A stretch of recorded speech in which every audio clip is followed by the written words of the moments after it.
everybody? I am Jay Shady, and you are listening to the Voice of Reason.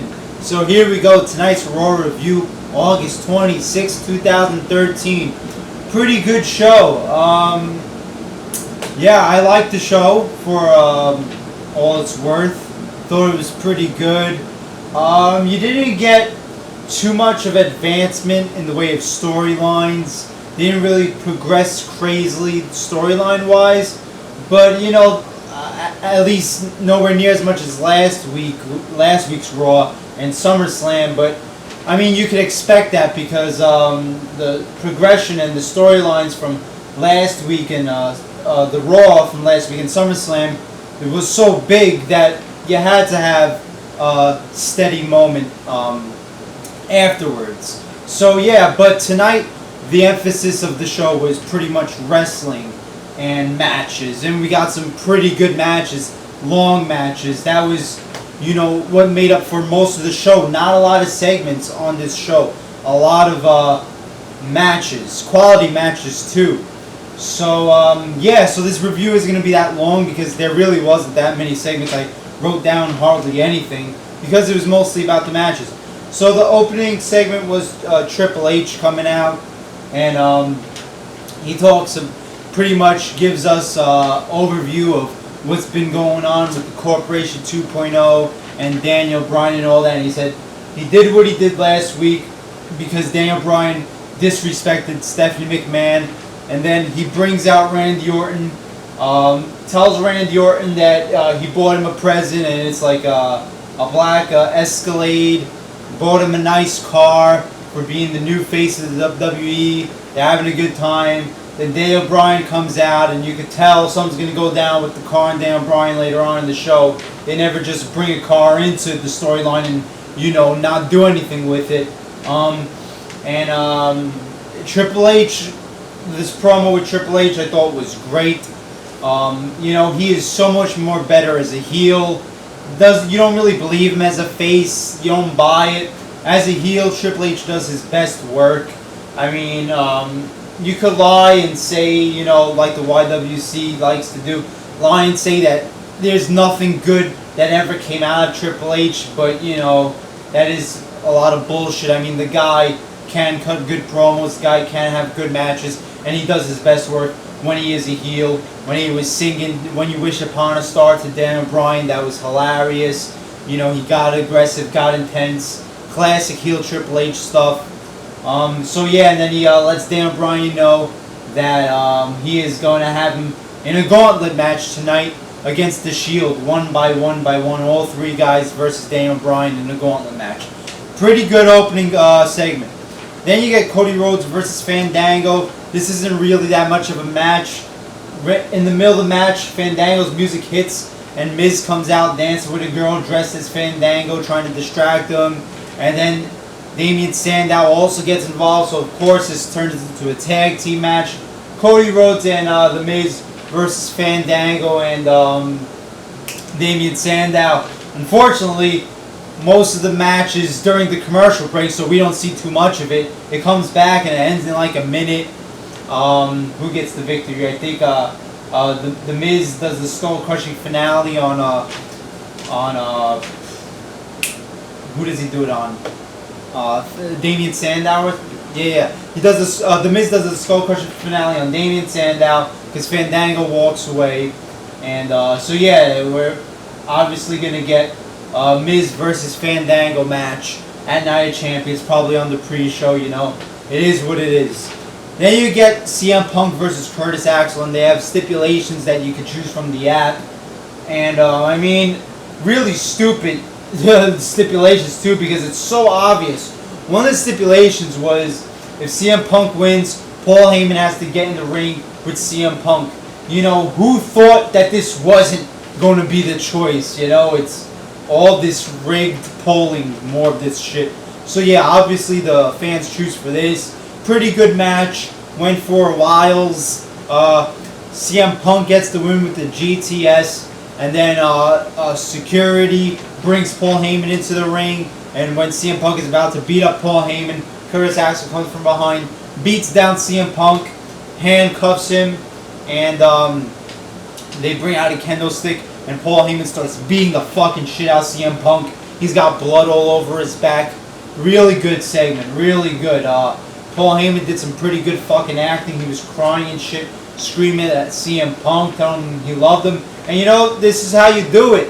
You have CM Punk get closer and closer to getting his hands on Paul Heyman. No homo, but I mean, you know, beating him up and shit. But you don't blow your wad yet. You leave the audience wanting more. Leave them hanging. I'm glad they didn't just blow it away tonight and have CM Punk beat the shit out of Paul Heyman. This is how you do it. You tease, you tease, you tease, and then you have your huge payoff with CM Punk beating the shit out of Paul Heyman. So great segment. Then you got the Divas match. I don't know what happened. I don't know who was fighting. I don't care. But a lot of people are talking about the promo afterwards. Now AJ Lee cut a pretty good promo.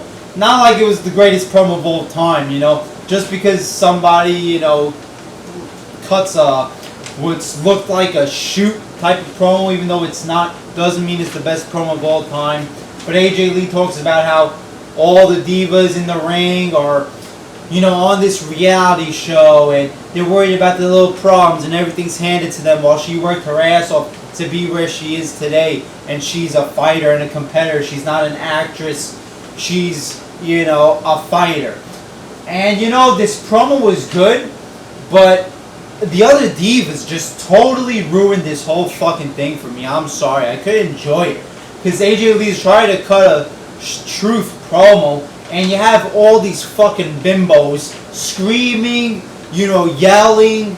You know, they're not acting off of what AJ Lee is saying. They're just being loud and yelling, and they're just talking over AJ Lee like nothing she's saying is having an effect on them, you know? It just was chaos to me, and just a mess, and just bad. With you had the Bella Twins screaming over AJ Lee, so you couldn't really hear what AJ Lee was saying at points.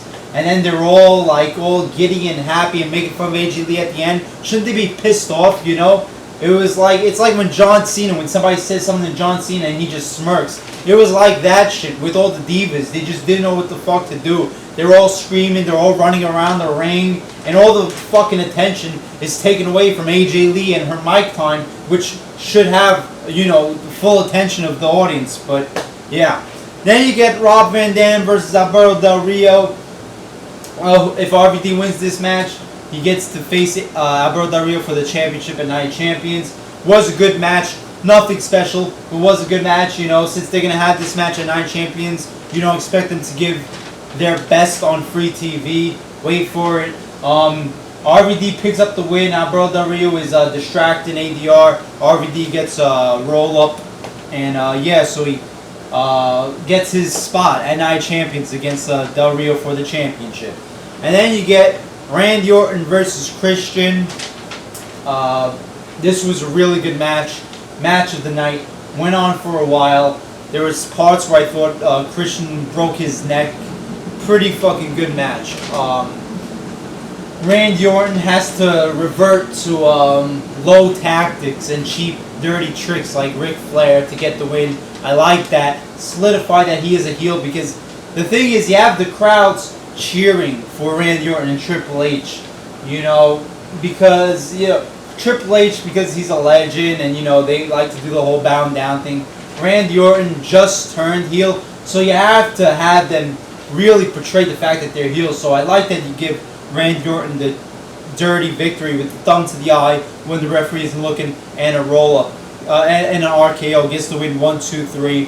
And then we see Dan Bryan backstage with Randy Orton's Escalade, and he vandalizes it, writes yes all over the Escalade a bunch of fucking times. The crowd's going crazy. You know, good segment, good stuff. Then you get Titus O'Neil versus Jack Swagger. The push of the primetime players continues. Titus O'Neil gets a victory over Jack Swagger. Wasn't that any good of a match, but yeah, it was what it was. And then you get the main event segment, the gauntlet match. And before this, Triple H says he wants all the superstars to be on stage to watch this match, and if anybody interferes, he'll fire them. So they bring out everybody. this blonde bimbo interviewer is trying to interview the superstars like Big Show, what their opinion is, and everybody's just staying mute, staying silent. You know, it's like, you know, some Nazi regime shit. They don't want to talk out of line. You know, they don't want to be fired. You know, good stuff. Then you have Daniel Bryan versus Seth Rollins' first match. Really the only match. And it was really good. Really good shit. You had a fucking insane. They were both on top of the turnbuckle. Daniel Bryan does a fucking German suplex. And Seth Rollins just flips all the way fucking around and falls on his face. It was fucking awesome. You had Seth Rollins going for the flying knee, and Daniel Bryan reverses it into a half crab. Great spot. He gets the victory with the running knee thing that he does now. Daniel Bryan, the wizard, the shining wizard, whatever they call it. And then Dean Ambrose is up next. Daniel Bryan gets the yes lock on him right away. Roman Reigns interferes, disqualification. Then another disqualification, and then they just start beating down Daniel Bryan. And then so they start beating the shit out of him. Triple H comes out. He looks at Big Show. Big Show, you can tell he wants to fight, but he doesn't want to lose his job. Same with Dolph Ziggler. You can tell the superstars don't agree with this, but they're scared for their jobs. And Triple H gives the Shield the go ahead to powerbomb Daniel Bryan. Randy Orton comes out, RKO's Daniel Bryan, and Triple H and Randy Orton walk up the ramp, and they split the sea. They split the sea of superstars. Let them know not to fuck with the new corporation. And Raw ends with Daniel Bryan on the ground, the Shield standing tall over them. So, you know, pretty good fucking Raw. You got some good matches. There wasn't really anything that was throwaway here. Nothing that was really filler too much.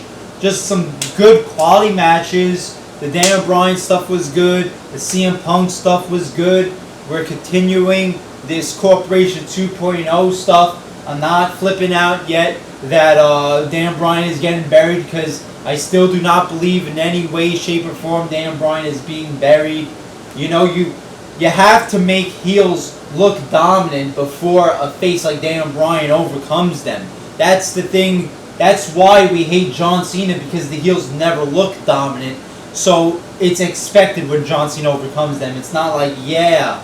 So when Daniel Bryan finally overcomes Corporation 2.0, it's going to be fucking great. It's going to be a feast, because they're kicking his ass left and right. And when he finally gets to kick their ass, it's going to be awesome. So there you go. There's your Raw review. Like I said, pretty good show.